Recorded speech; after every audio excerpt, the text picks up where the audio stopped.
Hello everyone, ఎలా ఉన్నారు అందరూ? నేనైతే చాలా బాగున్నానండి. మీరు కూడా బాగుండాలని కోరుకుంటున్నాను.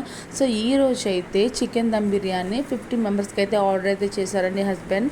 సో చికెన్ దమ్ బిర్యానీ ఎలా చేశారు, ఎంత క్వాంటిటీ యూస్ చేశారు అనేది నేను ఈ వీడియోలో ఎక్స్ప్లెయిన్ చేస్తానండి. ముందుగా 8 kgs ఆఫ్ రైస్ తీసుకొని హాఫ్ అన్ అవర్ నానబెట్టుకోవాలండి.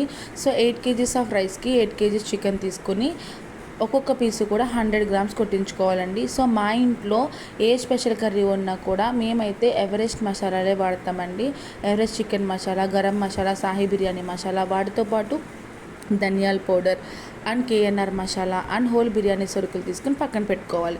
సో ముందుగా చికెన్ తీసుకుని నీట్గా కడిగేసి దాంట్లో మసాలా పౌడర్లన్నీ కూడా 50 గ్రామ్స్ వేసుకుని, ఒక్కొక్కటి 50 గ్రామ్స్ వేసుకుని అల్లం వెల్లుల్లి పేస్ట్, కారం, ఉప్పు, పసుపు వేసుకుని బాగా కలుపుకోవాలండి. దీంట్లోకి ఒక హాఫ్ లీటర్ పెరుగు వేసుకుని, ఒక నిమ్మకాయ రసం అండ్ ఆయిల్ వేసుకుని బాగా కలిపేసుకుని పక్కన పెట్టేసుకోవాలి. అండ్ ఈ బిర్యానీకి రైస్ అనేది కుక్ చేసుకోవాలండి. ముందుగా పెద్ద డేక్సా పెట్టుకుని దాంట్లోకి కొద్దిగా ఆయిల్ వేసుకుని హోల్ బిర్యానీ సరుకులు వేసుకుని అండ్ దాంట్లో కొద్దిగా అల్లం వెల్లుల్లి పేస్ట్ వేసుకుని కొంచెం ఫ్రై అయిన తర్వాత దాంట్లోకి వాటర్ అనేది వేసుకోవాలండి. నాకైతే వాటర్ 2 టిన్నులు వాటర్ పట్టిందండి. సో వాటర్ బాగా మరిగిన తర్వాత ఆల్రెడీ మరుగుతున్నప్పుడు దీంట్లోకి సాల్టు, కొత్తిమీర, పుదీనా, పచ్చిమిరపకాయలు వేసుకోవాలండి. అండ్ మరిగిన తర్వాత దీంట్లోకి ముందుగా కడిగి పెట్టుకున్న రైస్ని వేసేసుకుని 80% కుక్ అయిన తర్వాత అన్నాన్ని వార్చేసుకోవాలి. అదే డేక్సాలో మళ్ళీ ఆయిల్ వేసుకుని ఉల్లిపాయలు, పచ్చిమిరపకాయలు అండ్ టమాటా వేసుకుని ఫ్రై చేసుకోవాలి.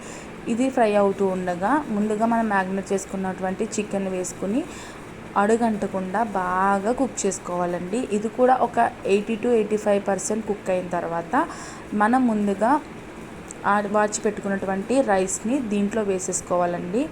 దీంట్లో వేసేసుకున్న తర్వాత పైన అలా కొత్తిమీర వేసేసుకుని అండ్ నెయ్యి కూడా వేసుకుని కొద్దిగా పాల్లో ఫుడ్ కలర్ కలుపుకొని పైన అలా డెకరేట్ చేసుకుని అండ్ ఇప్పుడు దీన్ని అయితే దమ్ అయితే వేసేసుకోవాలండి. దమ్కి కింద రేక్ పెట్టుకుని సో రేక్ మీద ఒక 20 to 25 మినిట్స్ కుక్ చేసేసుకోవాలి. సో ఫస్ట్ ఒక 10 మినిట్స్ తర్వాత నేనైతే చెక్ చేశానండి. నాకైతే ఇంకా కింద వాటర్ ఉన్నట్టు అనిపించింది. ఇంకొక 15 మినిట్స్ తర్వాత చికెన్ దమ్ బిర్యానీ అయితే రెడీ అయిపోయిందండి. టేస్ట్ అయితే అదిరిపోయింది. సో మీకైతే ఈ దమ్ బిర్యానీ నచ్చినట్లయితే లైక్ చేయండి, షేర్ చేయండి, సబ్స్క్రైబ్ చేసుకోండి. Thank you for watching. Bye bye.